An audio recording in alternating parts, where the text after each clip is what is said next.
So this is my NXT review, and Joe Hendry is your new NXT champion, and that match, man, that deserved to be on like a PLE or something.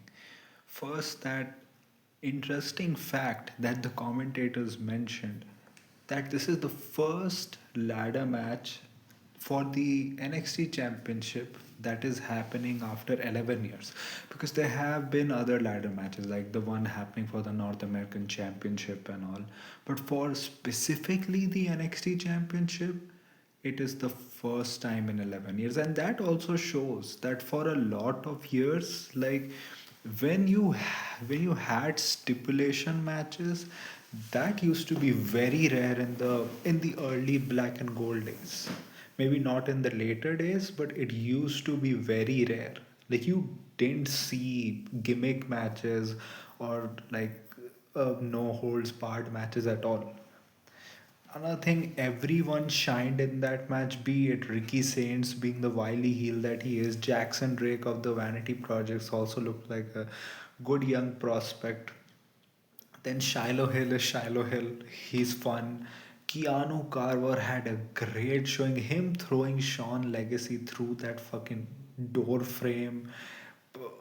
Like he looked like a monster. He was like, we're gonna push this guy next. I just don't want what happened to Jasper Troy happened to him, that you immediately push a guy coming from Evolve, and then when you put him against the main guys, their weaknesses come out very quickly, and then you kind of have to figure out what to do with them until you find a spot for them. So, and in NXT we do see this stuff happens a lot, that many people they just strap a rocket to and they're like sink or swim bitch, and that is what happens. And I do hope that the main roster should also do this, because the thing is, the other route that they take is that okay, he'll go through stuff for like a year, and then he'll win a championship after 2 years or something like that. I don't think that has to happen with everyone. Like Ethan Page, him getting that crazy push just out of nowhere, I think it helped him. It helped him being established as a guy that the audience should care about, and then him seizing that opportunity. And you can see like he's probably one of the most valuable guys there, and I can see him becoming world champion one day when he comes up to the main roster. Like he can be a legit upper mid carder there on the main roster, but they do need him right now. Sean Legacy, he's so smooth in the ring, man. I think the way he doesn't really have a character, but I think some people you're like just their personality is enough, and his personality is also not that much. But I think he's one of those where it's like, okay, you're just a wrestler, and sometimes it's not repetitive. On some people it just works, and I think Sean Legacy is like that, and I'm so happy that he's finally in NXT. He's getting regular chances here. I think the last sequence was good. It just felt like a little bit like slow, that Ricky falling to the ladder. I think they wanted it to be like to have a much bigger impact towards the audience, but I think if it happened like a little bit faster, like he just like slammed on the ladder, it would have had a higher impact rather than the slow like thump. But Joe Henry winning the NXT championship, I know now people will say the champion of a developmental brand is a 37-year-old guy, or that this title was held by this. First of all, this kind of argument shouldn't be there, that this title was held by this. This title was held by Ethan Page, who I don't think even did he even win a singles title in AEW. Who was he before the NXT, like in AEW or in the Indies? He was not that much.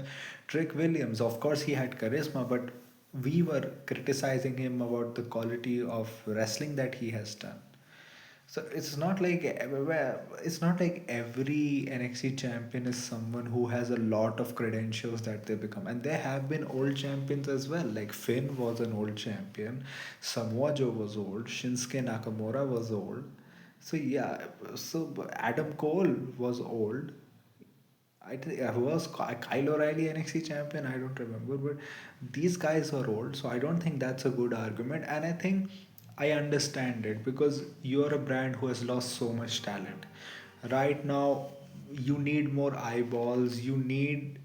Uh, what's a better option than a guy who's probably the most over person on your roster? Be it by popularity wise inside wrestling circles, maybe except Soul Ruka and all, and also in the casual audience, like Booker T singing his song goes viral not only in the wrestling circles but like in casual circles as well. So why not make him champion? And you don't have a better chance than this to make him champion anyways, because I don't think if you had even like Javon stay back in NXT, you would have had the opportunity for Joe Henry to become champion. Why not make him champion? It's a boyhood dream come true. Like that man was TNA World Champion. I saw him from his WCBW days, and now he's the champion of NXT on national television on the CW network. That's awesome for him. And why not like give him 2 3 months? Let's see how he can handle the heat, how he can handle being the champion of a brand like NXT, who is in a rebuilding phase, who is watched by probably more people who watch AEW right now. It's on national television. Why not give him a chance and let's see what he does with it? Why not? And he's already your most popular guy. Anyway, you are building Joe so that the eventual person who beats him gets the most heat. And I think probably Stanley Lever is not happening. So it's going to be NXT Roadblock on March 31st. So probably this is the event before Mania. I don't think they're going to do another in like a month. So you're gonna have someone defeat him for the championship at NXT Roadblock. You can either build up Keanu Carver till then, which you certainly have interest in, or maybe Ariki Saints can take the title of him. So there are various things to do with him. So I think it was the right decision, and I think this was a decision they kind of had to take because they do need star power, and why not make someone who is so popular as your champion and just give him a run. Apart from that, I think the show was good. The Elegance brand versus Zaruka was good also. In the end, Soul Ruka inadvertently gave Zarya a soul snatcher when like the interferences happened, and then the person threw Zarya into her. So the Elegance brand retained. After the match, you had Daria, aka Sonia Deville, returned to NXT. She's part of TNA. She had a mild response from the crowd. And the thing is, the Elegance brand, great wrestlers. Maybe I think their gimmicks, like they work, but I do think if they were in WWE, they would have had more refinement to it. But it is good. They are good wrestlers, and people saying that TNA is not getting anything out of their this deal. Their Knockouts Tag Team Championship just defeated like the two most popular women in NXT. You also had JC Jane calling out Soul Ruka because she was like, "You got your moment and all, but I'm the one who kills the moment." And I have people saying that she's a double champion, but I've been a better one. Clearly, she's jealous. But then Zarya comes out, and when Soul came out, the look on Zarya's face was like, "Bitch!" Like she wanted to eat her alive right then. And the Ren QCC also came out, Roberts, and she was also like, you can solve this shit in your emotional like therapy couple session. I only called out Sol Ruka. Zarya again went mad. You had Robert Stone, who was made the interim general manager, who I don't think will be the general manager because I think he is like the head of Evolve. I think the previous girl is gone. I think they added a new girl there. So I think probably it will be someone like maybe a William Regal or someone that they eventually make. And he made the decision that next week it's going to be Zaruka versus NQCC, and whoever gets the pinfall on the other team will be the one challenging JC Jane for the NXT Women's Championship in 3 weeks' time in Atlanta. So it's going to be interesting, but I do hope now, please stop the teasers. Do the breakup. It's been too many teasers till now. And I get it. Many people are saying send Solruka to the main roster. Do you want another Alistair, Ricochet, uh, DIY situation to happen? Do you want that to happen? that you just send people to the main roster and you have no plans for them. Send Soul Ruka when you have plans for her. And I think what this means is, first of all, like, finally, because I need a single Zarya run. She did well with the Zaruka stuff and she has been very popular, but that Zarya, that monster Zarya run where she's just like a monster there. No, this like face stuff coming out, being like a normal person, like being like a killer that we saw in her vignettes when she was coming to NXT. We want that. Sol Ruka, I think she's probably gonna stay here still though in NXT. She's probably gonna be NXT Women's Champion. Maybe they have Sol Ruka come after the night after WrestleMania. Maybe Sol Ruka, like maybe she is the one who challenges Liv for the title next. Maybe she comes after someone like an AJ Lee. Maybe she goes in the US title division. Maybe she goes after Bianca. So I don't think she's gonna be on the main roster till after WrestleMania, because a lot of things will open up, because you're gonna get a lot of new champions there and you need more women there anyways. And apart from that, you had Chase U versus, they are forming a mid card faction. So Stax and Lexus King, they defeated them pretty easily.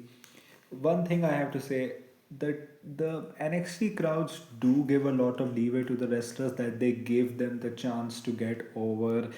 They do give them the benefit of doubt. They're not like the ECW crowd who just start mocking people. They don't really mock people. Like you remember the dancing girls giving, like it was Casey Carter and her partner, like they were a tag team, and Catanzaro, I think. uh, it worked really well in NXT, but it didn't work on the main roster. And there is a reason, because it just didn't work in front of the crowds. Even I was like, it just worked in those settings. But they have to stop with the quips. Like, why are people working for themselves? Like, when they're quiet in Tony D'Angelo's problem, but whenever he stops, they are like throwing a quip like, okay, what, like, yeah, like, man, shut up, give some respect to the wrestler. And this was a great promo. You could see he has dialed down the accent, but he still has that little bit of a tinge, which actually I think uh, makes it in a way that it is not comical and it actually sounds kind of like badass. And his essentially was that he came back not for vengeance, he came back for punishment. He just beat everyone's ass because he was like, he wanted everyone's attention, and he's gonna say it so that they know that he's coming for Dark State, because that was the moment his life got destroyed. Because it was like his family got destroyed because of Dark State. He lost everything, and he was like, but then I went in a room, I went away for 7 months, and I was like, I need to go back and revisit myself, the Tony D'Angelo before the family, who was like an all American, who in his business, essentially mob business, killing people, that he just bashes people's head, and he is going to do that with Dark State, and he's going to tell the second reason after he's done with Dark State. So I'm liking this stuff. I'm liking like Tony D'Angelo being like a vigilant, like he is just being a vigilante now. He's in a good face heel position. One thing is also, this can probably be the gimmick that if it gets over, because he has the look, he has the voice, he has the promo skills, if it works in the ring, maybe this can be the gimmick that can finally get him to the main roster, because he's been there like for, I think, as long as JC has been there in NXT. So I think this can probably be the thing that can get him eventually to the main roster. But I don't see him going there maybe till 28, because they need him. And even this storyline ends, maybe you have him go after some of the NXT championships. So we have to see that also. Yeah, apart from that, you had the Speed Championship tournament, and I'm glad that they remembered. At least Jasper Troy is having some defenses. Fallon Henley won that title like 2 months back. She has not had one defense. Like, you have so many women backstage, and you can't do even one defense. It was a good match with Elo Lefleur, who won in the last 10 seconds. So he is going into the next round. You also had Izzy Dame versus Thea Hale versus Lola Weiss for the NXT North Americans Women's Championship. You had Kalani interfere and smash Lola's head into a ladder because they've had scuffles before. And then Izzy beat Thea Hale pretty quick and pretty clean. So this was a good defense for her. Next is probably Tatum Paxley. I don't see Tatum Paxley winning, but this can be good for Tatum also. Maybe she loses to Izzy, but then she goes to the main roster because she has also been in NXT for a while, and I think, be it character wise or be it wrestling wise, she will get over on the main roster. She doesn't really need to do much. Like you can see that in many women's wrestlers that you have to be like, okay, maybe you have to do this tweak. I don't think you need to tweak anything. It's just that she's crazy, she's kind of goth. She will just get over. Like I had with Nikki Cross, she will just get over, and she got over. Apart from that, you had Blake Monroe attacking Jada Parker before the show in like where the audiences are coming into the show. You had those guardrails, you had like a shop there. But the thing is, the beatdown was pretty normal. Like if this beatdown happens anywhere in the wrestling arena, like that person will get up pretty quick. But oh, because it happened outside, Jada is like, I can't get up, so she was not on the show. So yeah, this was like a good thing to get this off next week also. So yeah, what else can you? I am certainly forgetting something, but I think it was a good show. Like you would give this 3.5 or probably 4 because of the NXT Championship ladder match. So yeah, what do you think about the show? What do you think about the review? Tell me in the comment section. If you like this type of content, like this video, share and subscribe. If you don't, then share with those who do. My social media accounts, which are my Twitter/X account and my Instagram account, links and the description. So go follow me on that. My UPI ID link, which is sharpboy@okicici, is also in the description. So go donate any amount of money which can help me make YouTube a permanent career option. So that was it for me for today. So thank you. Goodbye. Alvida.